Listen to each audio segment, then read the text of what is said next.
somos lo que somos hoy, ¿no es cierto?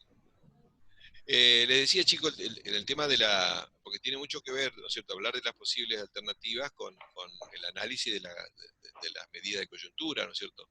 Eh, Haber autorizado el maíz, perdón, el trigo transgénico en México, que es uno de los países, digamos, principales este, productores diversificados de maíz autóctono, no está autorizado el maíz transgénico. Bueno, acá estamos autorizando el trigo transgénico. Tiene un impacto enorme en algo que va en el mismo sentido de que decía Ban Ki-moon, vamos hacia el abismo y apretamos el acelerador. ¿Por qué? Porque nosotros lo que tenemos que promover son otras formas de producir.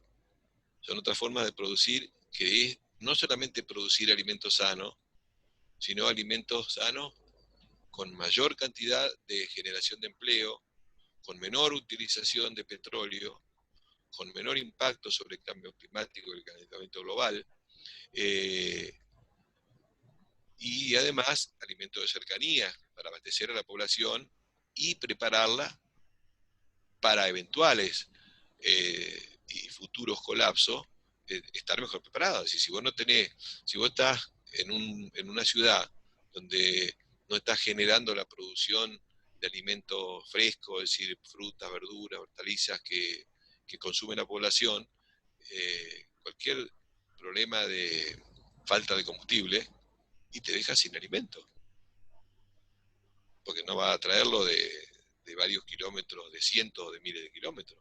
Y si estás produciendo algo para venderlo a miles de kilómetros, como nosotros nos hemos especializado en Entre Ríos, ¿no es cierto?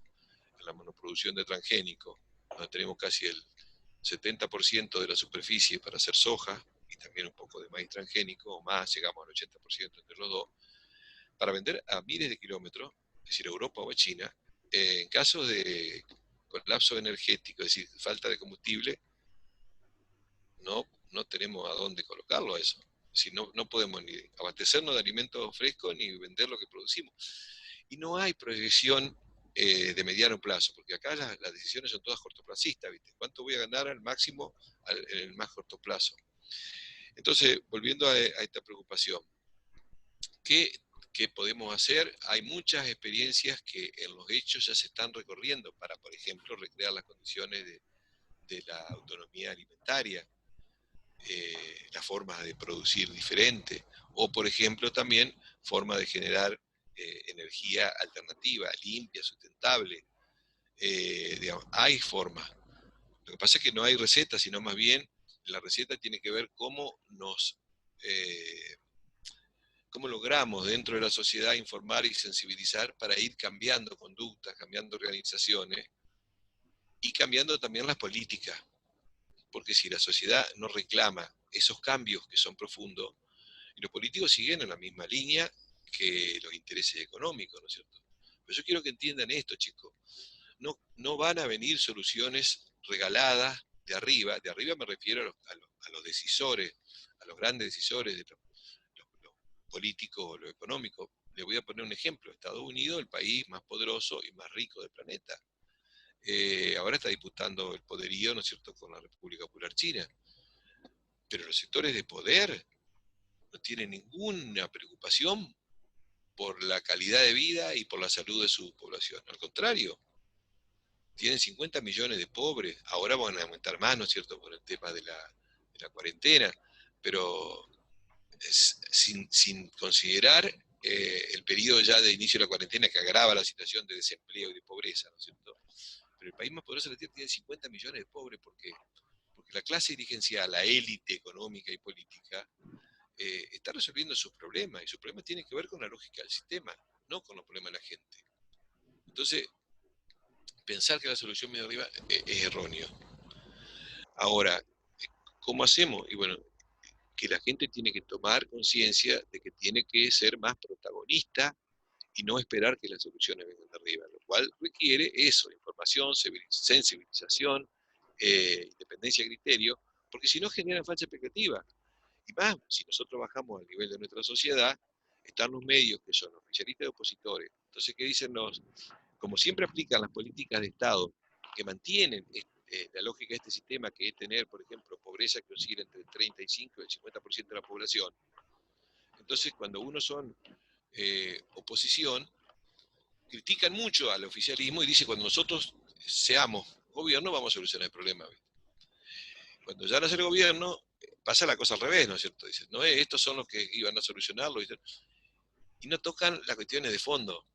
Es decir, el periodismo económico dejó de ser periodismo para ser, en todo caso, eh, digamos, tareas de difusión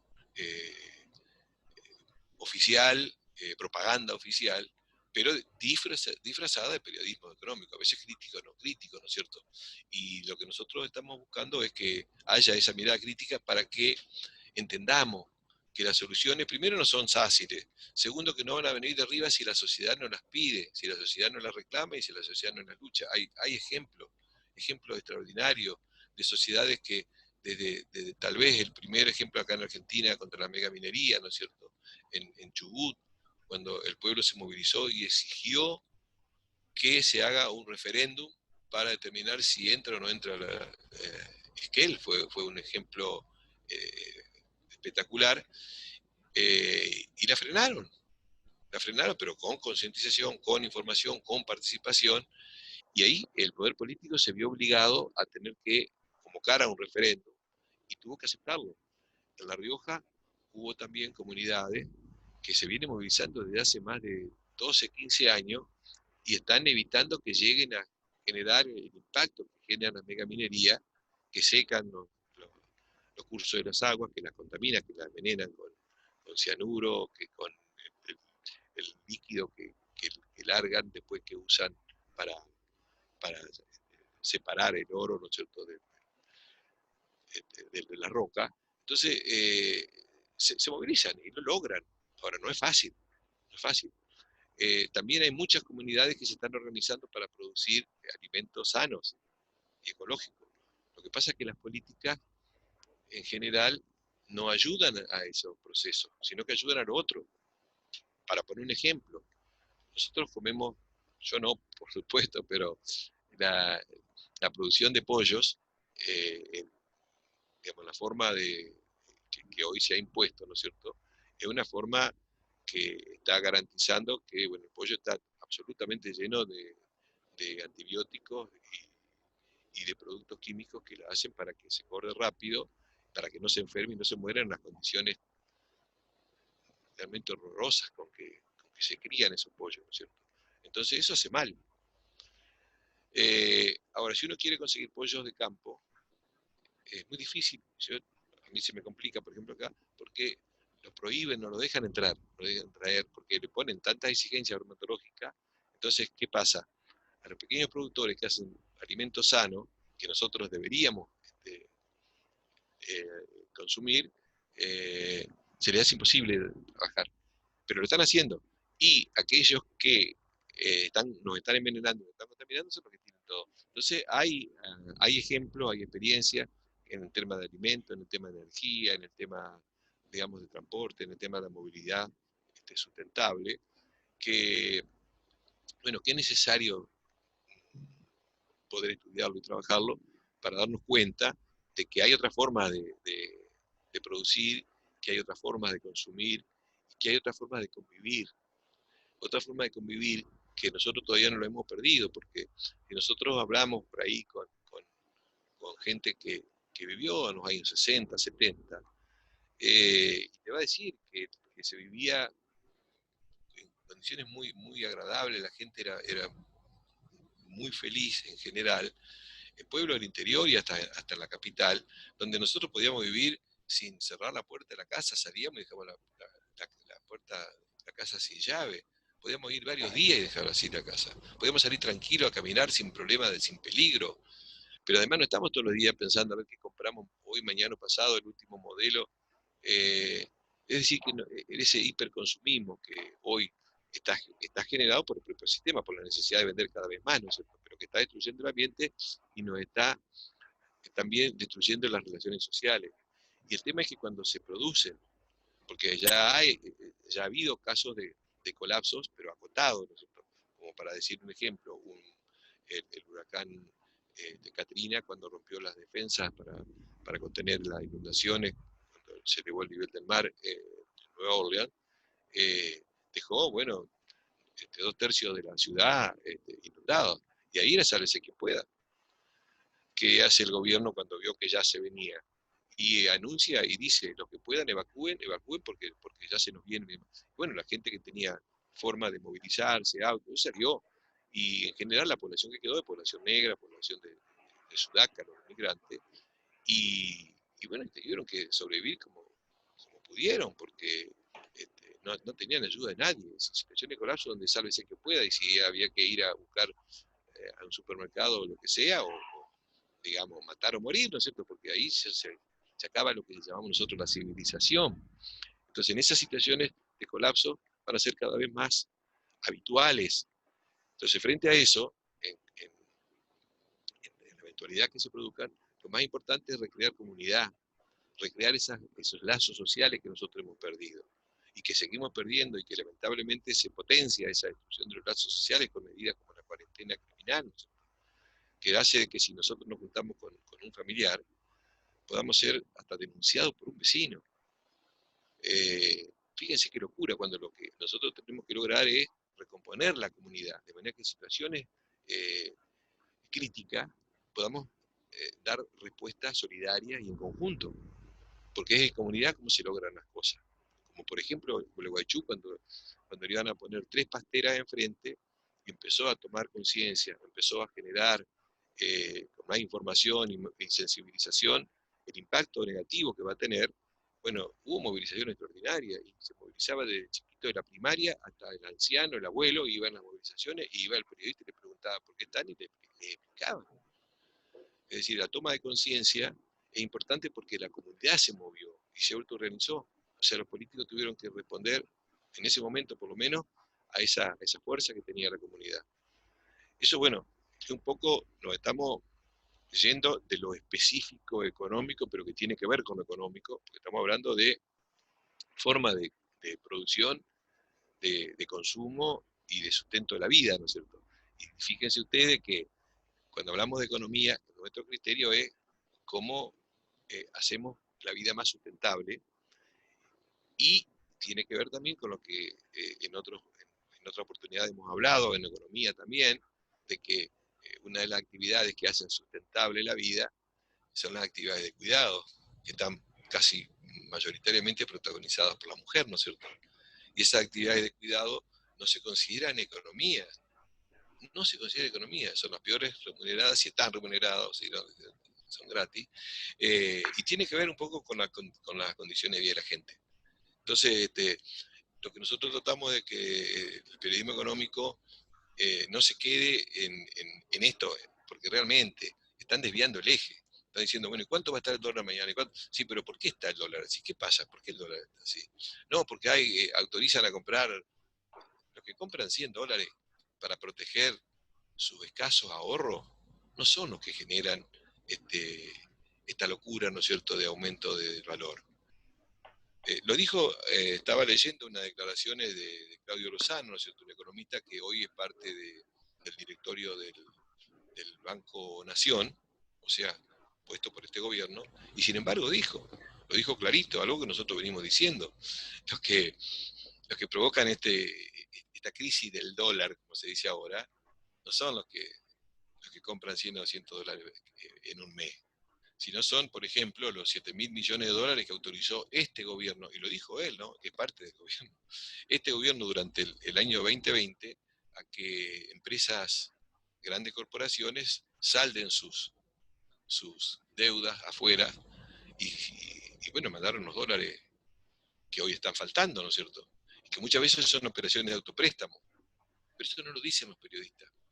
¿Qué son las operaciones de autopréstamo? Bueno, vamos a suponer una empresa de Europa, Estados Unidos, eh, que tiene una sucursal acá, y en vez de hacerlo como inversión, dice, bueno, yo le presto, esa empresa le presta a la sucursal. Entonces la sucursal tiene que devolverle esa plata. Pero en realidad hay una forma de sacar, porque esa empresa que trabaja acá gana en peso, y cuando lo saca en dólares. Entonces, eso que yo les decía también en la exposición, y es que los dólares faltan faltan porque este modelo no cierra, no cierra desde el punto de vista de los dólares que necesita. Entonces, periódicamente se generan estas crisis, ¿no es cierto? Y los sectores que manejan los resortes del poder normalmente aprovechan para hacer los negocios antes, como yo les había comentado, en el año 2000, creo que fue en el 2016, que fue la primera corrida, 2017, cuando se van alrededor de 15.000 millones de dólares, que se los llevan los especuladores y lo compran a 20 pesos. Después se lo llevaron otro tanto, se lo llevaron a 40 pesos. Y ahora nosotros, el pueblo argentino, tiene que pagar esa deuda por esa fuga. Y tenemos que pagar un dólar que ahora está en, no sé, no tiene límite, 140, 150. O sea que cuando se habla en el periodismo, dice, bueno, el dólar está tan caro, está bien, pero no dice, ninguno explica este proceso, ¿no es cierto? Como yo le decía también, el hecho de que cuando sos oposición criticás que se esté fugando, que se estén haciendo operaciones corruptas, que se va a investigar, y cuando sos gobierno avalás todo y te olvidás de toda esa... Y bueno, da para mucho este tema. Quizás lo que podríamos hacer, que también sería un ejercicio interesante, es que empecemos a que cada uno traiga uno o dos noticias de los medios, a ver qué es lo que dice la noticia, y empecemos a analizar eh, hasta dónde llega, si realmente no se queda en la superficie y si va al fondo de la cuestión. Porque de esa manera utilizamos para hacer un estudio y un proceso de enseñanza el mejor laboratorio que es la realidad. Pero lo usamos con otros, nos ponemos otras lentes, porque la lente que tiene el periodismo convencional, que es la economía convencional, y bueno, son las lentes del sistema, entonces no vas a ver nunca otra cosa que lo que te dejan ver esas lentes. Nosotros lo que tenemos que tratar de ponernos otras, ¿cierto? Que nos digan, no, vamos a limpiar y vamos a ver algo más que hay detrás de eso. Entonces por ahí podríamos hacer esos ejercicios, ¿no es cierto? De que cada uno busque en un medio o en otro, a ver qué dice de la noticia para ver hasta dónde llega su análisis económico. Habitualmente se quedan en la superficie. Y además de quedarse en la superficie, es decir, no cuestionar ni el orden social, ni el orden social global, ni el de la Argentina, en algunos casos se pone la camiseta sin mostrarla explícitamente, pero o sos opositor o sos este oficialismo, y bueno, y se olvidan de lo que decían antes, ¿no es cierto? Eso puede ser un lindo ejercicio para que nosotros entendamos, o por lo menos para ver hasta dónde ese periodismo económico es independiente, es profundo, es crítico, o en realidad lo que hace es estar convalidando y justificando, o peor de todo, ocultando la realidad. Comentarios, chicos, de ustedes. También vos, Octavio, vos ya pasaste periodismo, así que podés también dar tu opinión. No, hablando por ahí del ejercicio que vos mencionabas recién, de las noticias, también está la idea de hacer una nueva entrevista con temas de actualidad. Que lo estamos trabajando con Luis y Rubito como para hacer una nueva, no sé si les gustó, por ahí a mí me interesaba saber cómo iban con la entrevista también, Luis, si tenemos un momento. No sé si querés cerrar este tema y después hablamos de la entrevista. No hay ningún problema si hay comentarios de lo que veníamos hablando con Luis. Claro, tirar las dos cosas, y me parece bueno que aprovechar que están ustedes para conocer su opinión, ¿no? Uno, sobre qué les pareció, digamos, cómo se desarrolló el tema de la entrevista del sábado, y lo segundo es que podamos organizar un nuevo ejercicio de entrevista, pero acá tomaríamos como tema específico la coyuntura actual de la Argentina. Opiniones. La entrevista que dimos con anterioridad, quizás por ahí no ¿se escucha? Sí, se escucha. Ahora sí, bien? Ahora sí. Parece que tengo el ventilador y el lavarropa del otro lado. No, de por ahí quizás nos faltó como salirnos un poco de los roles de somos estudiantes nosotros y usted es el profe que dice, por ahí dice, no sé si van entendiendo por ahí o y quizás en una entrevista real, por así decir, eso no pasaría. Muy bien, es lo que yo le planteé a Luis cuando terminamos de hablar, justamente, que la idea es que no lo vean como un docente que es el que va a poner la nota, porque está muy alejado de eso, sino que la intención del periodismo justamente sería tratar de conmover ese discurso que Luis ya tiene armado por sus capacidades de oratoria y que puedan sacarlo de esa faceta de él, ¿sí? Sin ningún ánimo ni de faltar el respeto ni nada, sino simplemente por una cuestión de que ustedes están investigando un tema que él cree tener la verdad, o su verdad, ¿sí? Y ustedes tienen que tratar de poner en evidencia eso. Por lo menos así lo veo yo, Luis, por lo menos es el ejercicio que he aprendido en la Facultad de Ciencia de la Educación, es justamente no ser condescendiente con el entrevistado. Las preguntas que él quiere, que vos necesitas que él diga. No, no es eso. Claro, yo creo dos cositas sobre eso, ¿no? Que por supuesto, digamos, el periodista que interroga, es un periodista que tiene su propio pensamiento, su propia opinión, y le interroga si coincide y coincidirá, y si no, no, le interroga desde su perspectiva, ¿no es cierto? Me parece que es más importante, es decir, no es que tengas que salir a decir lo contrario, sino que libertad de pensamiento y vos le hacés la opinión que a vos te parezca, le guste o no le guste al entrevistado. ¿Sí? Eso creo que es clave. Lo otro, y es que en gran parte de la entrevista las preguntas apuntaban más a informarse, porque en este tema hay una desinformación, más que desinformación, una mala información brutal. Entonces yo creo que por ahí tampoco hubo muchas posibilidades porque no hay información real. Hay solamente una operación digamos, de pánico con, digamos, asustar con números y nada más. Entonces, por ahí a lo mejor no se dio tanto porque no se conocían muchas de las cosas, casi la mayoría, o sea, la gran mayoría no tiene acceso a esta información, ¿no es cierto?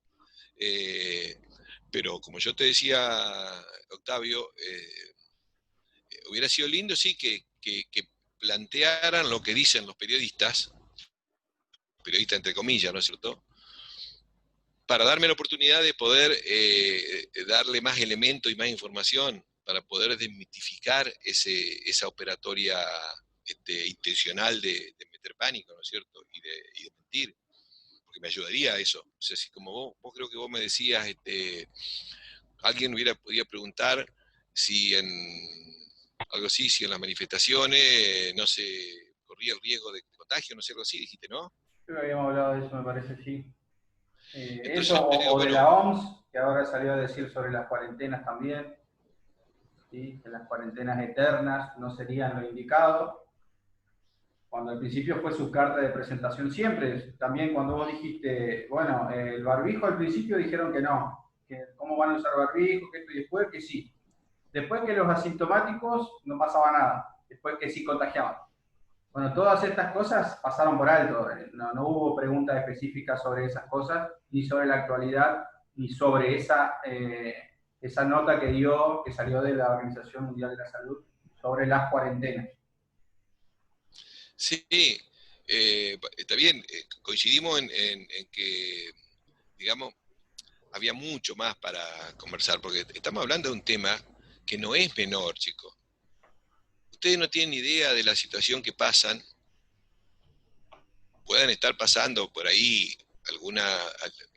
digamos, algunos problemas de ajuste, pero los miles de millones mayoritariamente en el mundo y los decenas de millones mayoritariamente en la Argentina están pasando por una situación dramática, espantosa, que no lo reflejan los medios, por las consecuencias de este. Entonces, es un tema que merece trabajarse mucho más en profundidad.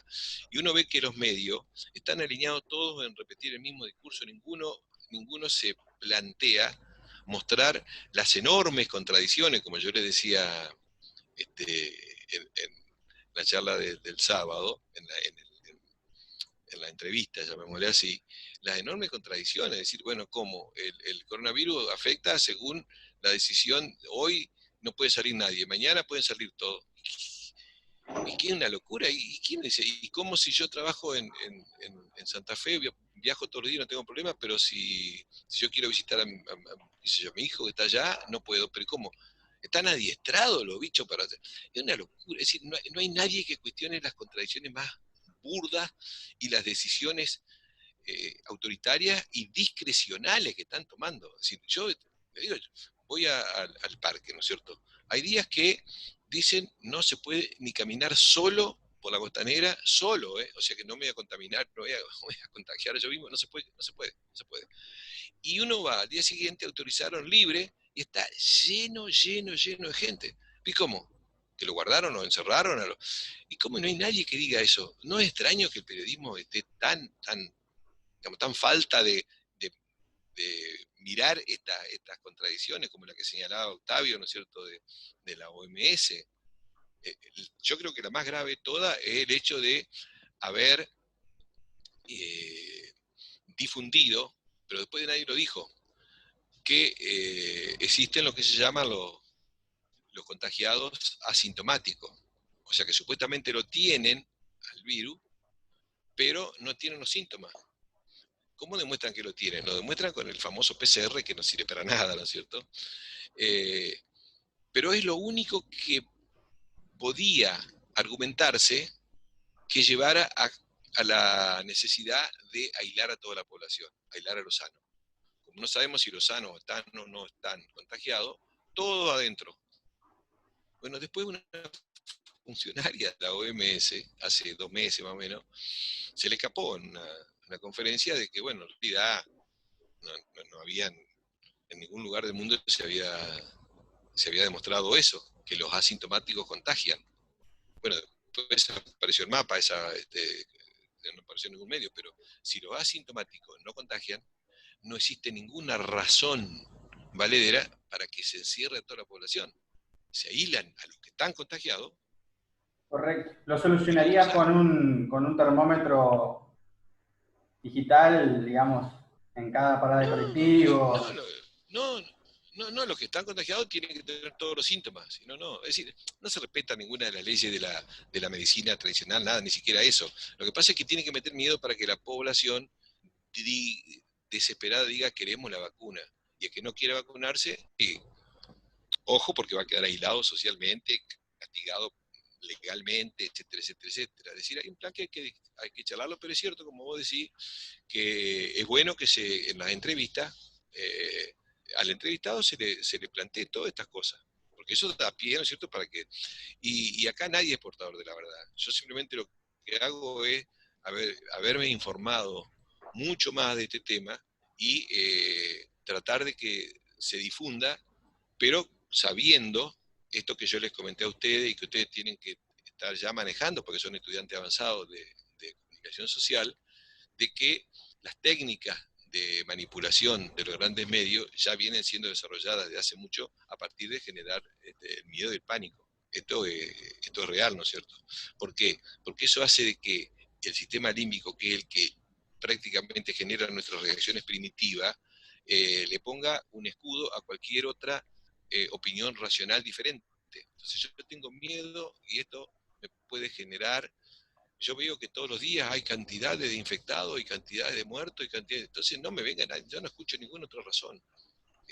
Entonces acá está lo comunicacional, que está muy vinculado a lo político y a lo económico. Yo les mandé un artículo a ustedes que está muy interesante, que es parte de un trabajo mucho más amplio, que hablaba de todas estas cuestiones, ¿no es cierto? Porque ustedes van a ser comunicadores sociales y tienen que saber esto, las técnicas de manipulación a través del miedo y del pánico, ¿no?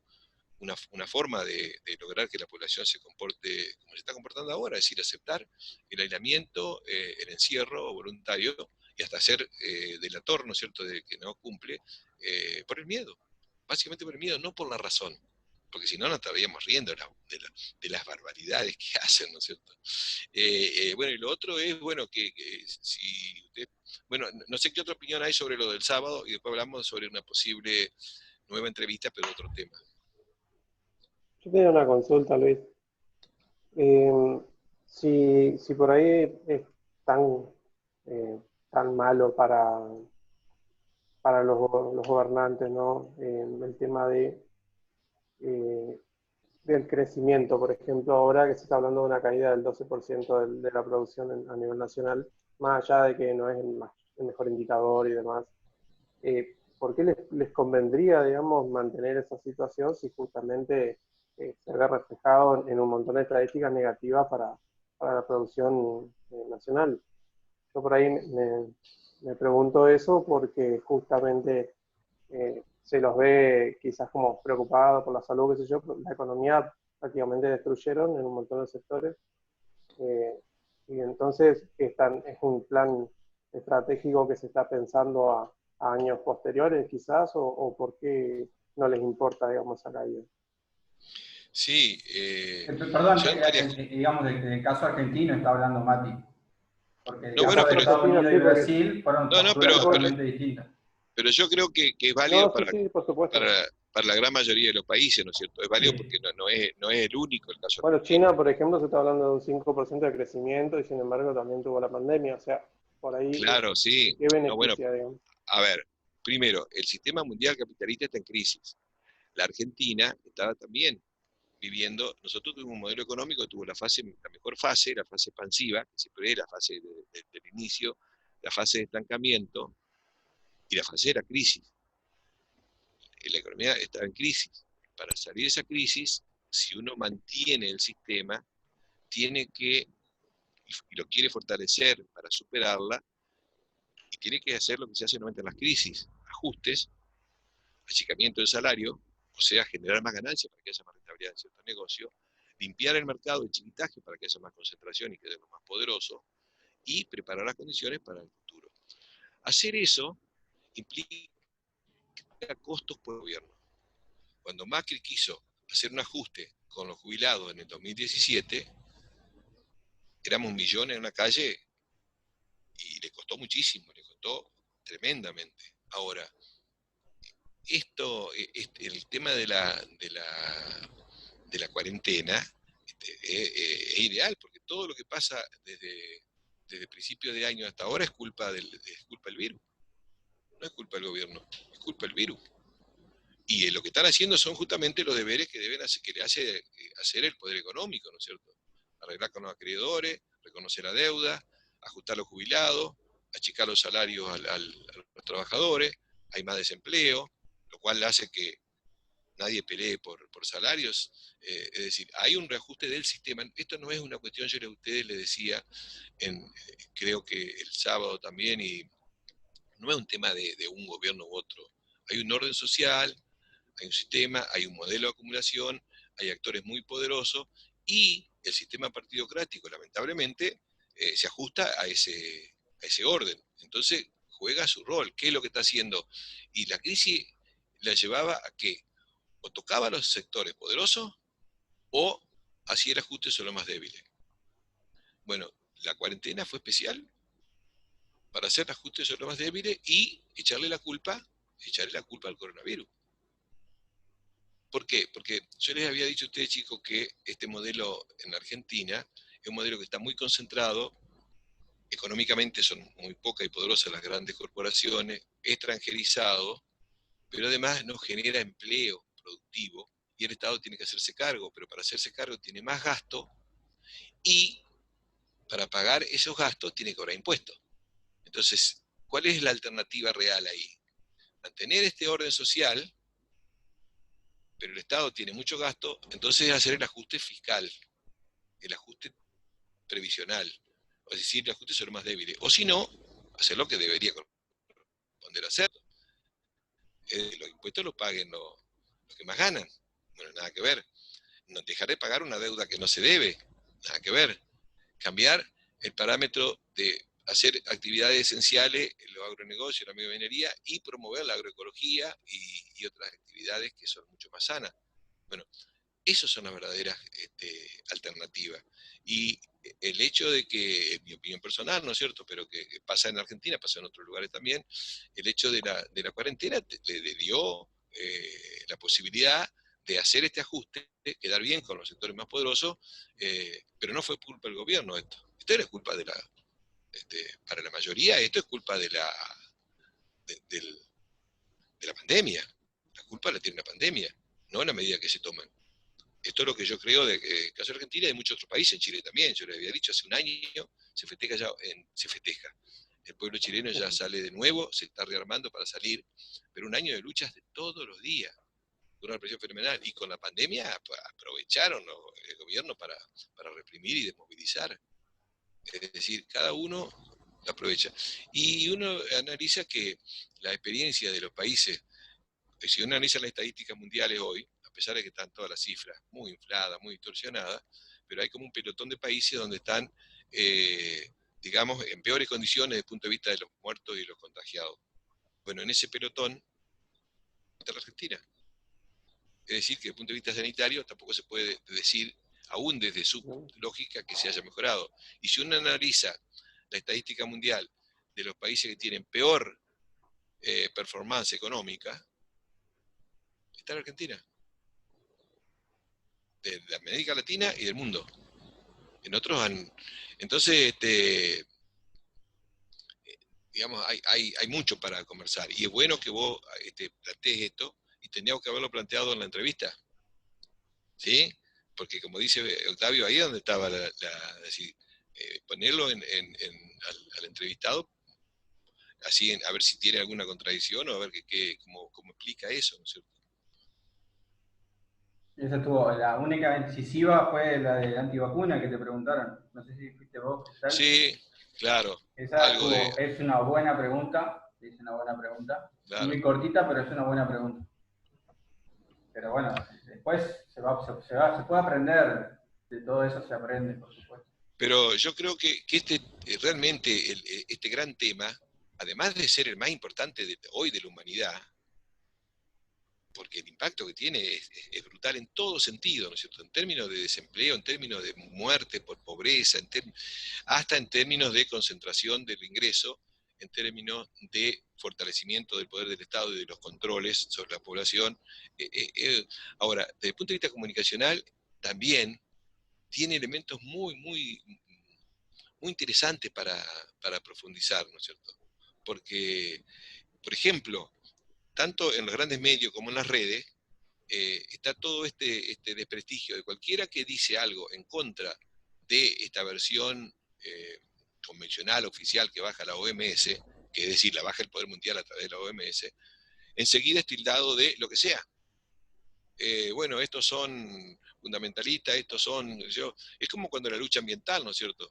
Luis, te sumo que Facebook va a empezar a borrar toda esa información de aquellos que estarían boicoteando esta idea de la pandemia. También. Claro, lo que cuestiona... Lo tildan como desinformación. Lo que cuestiona eso le ponen falsa información, desinformación, cuando en realidad son informaciones independientes y que tienen aval científico de sobra. Pero... se va a cortar, yo para volver y cerrar si querés. Volvemos a entrar porque tengo menos de un minuto. Yo diría que hagamos que sea 2 minutos para el cierre de ver cómo organizamos la próxima entrevista. Perfecto. A partir de la opinión que tengan ellos y cerramos. Perfecto.